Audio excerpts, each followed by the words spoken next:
Hi guys, welcome back to Origami Twist. My name's Jen, and in today's video we're going to create some homemade evergreen branches. Now this is a design that I've done myself. I haven't seen anybody else do it before, and I hope that you find it really useful for your holiday decorating. Would look particularly interesting in a holiday floral bouquet or wreath.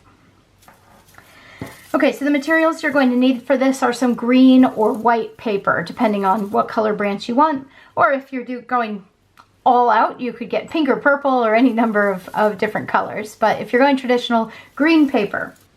I'm using a sheet of A4 copy paper. If you're in the States, you'd use 8.5 by 11 paper. Doesn't really matter. The details aren't too important as long as you're close. So the first thing we need to do is get the strips of paper that are needed in order to create the branch. And we're going to do that by folding your A4 paper lengthwise. We're then going to fold the top section back on itself in half. And if you want to do a whole sheet of these, you can turn it over, do the same thing again. And then we're creating a pleat. So once again, fold it back on itself.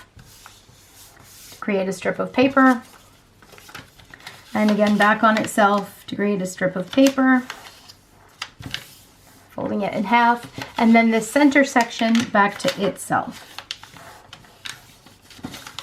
So by the time we're done, I'm making it relatively neat. You do want it to be fairly uniform. By the time we're done, we've got one sheet of paper with a whole bunch of rectangles folded into it. So 1, 2, 3, 4, 5, 6, 7, 8 strips of rectangle. And then cut each of those rectangles into a single sheet.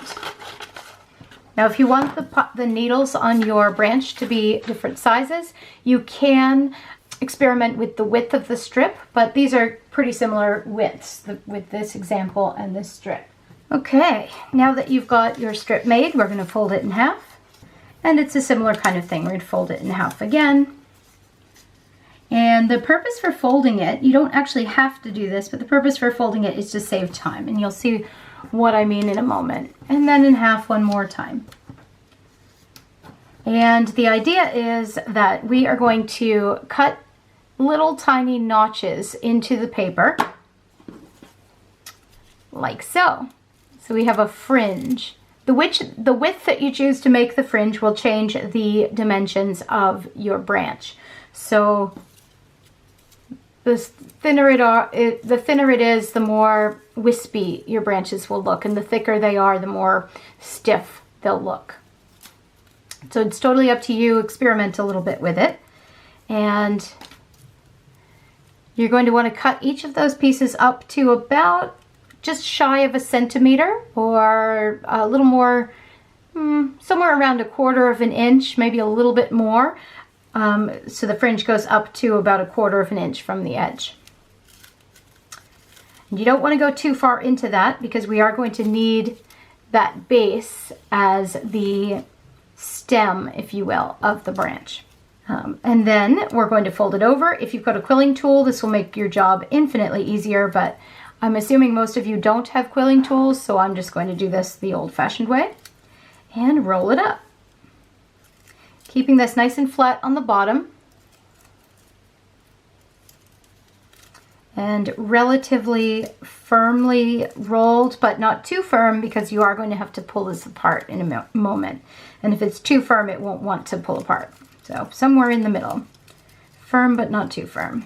And roll it right up to the top. Believe it or not, this is the trickiest part of the whole thing. If you've got kids that you're, like if you're a teacher, teaching your kids, you know, working with their fine motor skills, this is a great project. It's for them to work on. And if you're a knitter or a crafter, this is a great way to strengthen the muscles in your hands so that it's more effective. Okay, roll it all the way up like that, and then turn it over so all of those little edges are face up. We're going to go into the middle of this project and grab hold of one of the pine needles. Now you may find as you're pulling out that you're not at the very end. If you're not at the end, you might need to switch pine needles as you pull out, but you'll see what I mean. And as you're pulling out, you're going to pull firmly but gently and twist with the other hand in the direction that you folded these guys. And pull. And the more you twist, the more of a permanent section that middle section is going to have. When it springs back, it'll be more organic, but the more you pull and twist on it, the more it will have a bit of paper. The paper will create some memory, so it'll stay in place. And there you go. Keep twisting.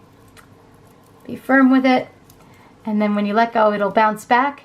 And now you've got a sprig of rosemary or a balsam, or a sprig of rosemary or a pine branch, and you are ready to start decorating. I hope you enjoyed that, guys. I hope you give it a go and try making a pine branch out of paper. If you liked this design, I have lots more designs on my channel as well as traditional origami, so please subscribe and join the community. If you have any questions, feel free to ask me on Instagram. I'm at Origami Twist. Come check that out. And I usually give my Instagrammers a sneak peek of what's coming next, so definitely follow me there if you're wanting to know what's coming down the path. I hope you have fun making that, and have a great Christmas, and we'll see you again very soon with another video. Take care, guys. Bye-bye.